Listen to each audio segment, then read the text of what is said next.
Live from Los Angeles. Welcome back to Good Morning LaLa Land. In honor of Endometriosis Awareness Month, we have Dr. Iris Orbuch in the house.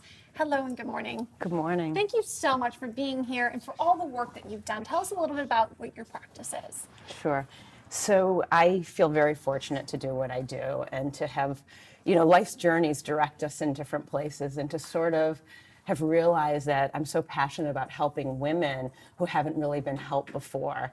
And women with endometriosis have a whole host of symptoms, and it's such a common disease process that affects 10% of women. It's like 7 million women in the US who suffer from painful periods, painful sex, a lot of intestinal symptoms, constipation, diarrhea, bloating, chronic fatigue, infertility. And I have been based in New York for a long time. I'm now bi-coastal. I have practices in Manhattan and in Los Angeles. And my specialty is to excise endometriosis. That's a particular surgery to help these women really regain their lives. But something about me is that in medical school, you don't learn about organic foods and mindfulness and meditation and just different aspects of your life. And that's something that I've incorporated in my practice to really add an Eastern approach to the Western medicine that I was trained. That's and fantastic. It's just, the patients do so much better when you incorporate a whole lifestyle change. It's empowering to them. And they feel, with endometriosis, most women suffer for about 11 years from the time they have symptoms until the time they're diagnosed. So you can imagine how much suffering goes on in 10, 11 years of their lives. Not to mention, they're probably pretty depressed and anxious, as well as so much suffering. So to be able to really empower them, to say, you can do it, you can fight this, you can regain your life, and then to have a better quality of life. I mean, it's such an impactful, powerful, it just makes me feel so good to be able to help so many others. It's so wild to me, and I always talk about having spider senses, but when you talk to certain people and you feel how deeply purpose-driven and passionate they are about what they do, it's palpable. Like I can feel as you're talking how true all of that is for you and how deep it goes. And when did you first discover that this was sort of a passion and purpose for you? It's actually pretty funny. When I was a little kid, I played video games all summer.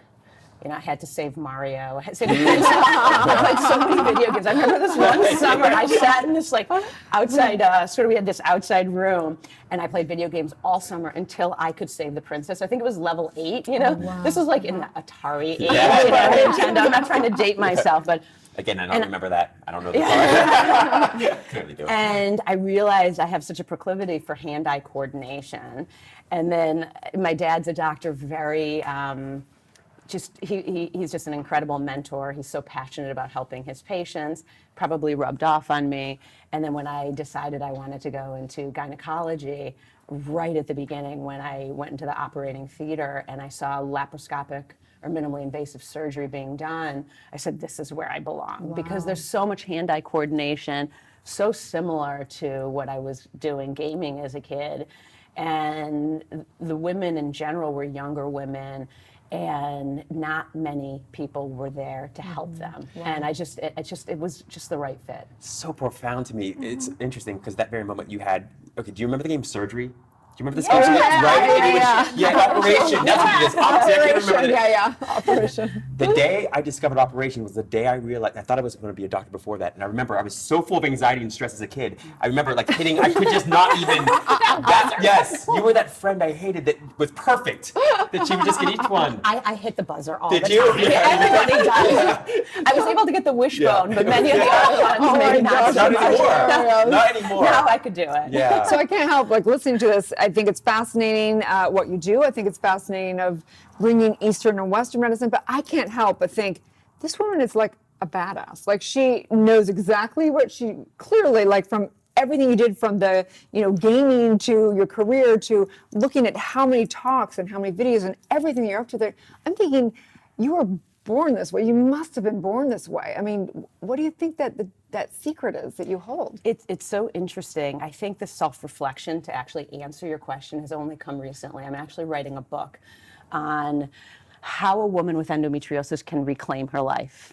And I just finished chapter 1, which is sort of what's making me write the book. So by writing that intro chapter, I realized it was the video games. It was rounding at the hospital with my dad. And it was all the mentors in my life who were so impactful to me. They were like founders in the field of endometriosis excision. And I think life is pretty interesting because we do and we choose a lot of things. I tend to choose, I'm a fitness guru, I'm kickboxing, I'm doing yoga, I'm spinning, you name it. You want to go hiking, I want to go skiing, you name it. I love ocean swimming, I do triathlons. I'm just an outdoor health junkie.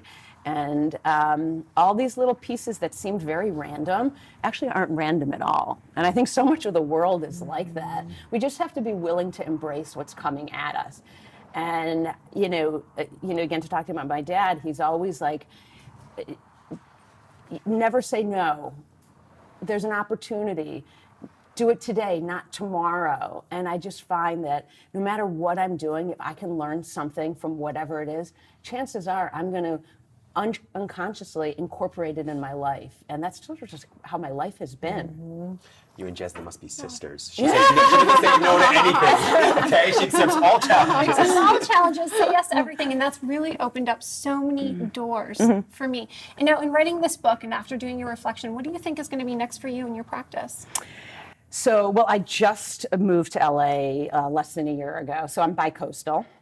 So I'm operating on both coasts. I have a lot of different things that I'm planning. I want to, with endometriosis, it's a disease process that, like I said, it takes so long for a woman from the time they have symptoms to be diagnosed. But then the problem is, once women are diagnosed, there's maybe a handful of doctors like myself who can actually do the proper surgery to help these women. So at some point, I would love, and just the way healthcare is set up, that you have like 7 seconds to meet a patient, talk to them, and counsel them. I would love to create a protocol that would incorporate mindfulness and mind-body, as well as a really good surgery, and actually show the insurance companies that costs less than throwing medicines at them. So I have the whole business model. I just need funding from some organic company to put all these women through what I want to do, that I think can revolutionize a disease process that affects, you can't even imagine, 7 million women in the US and 176 million worldwide. Most women end up on disability. They can't have kids if they're desirous of fertility.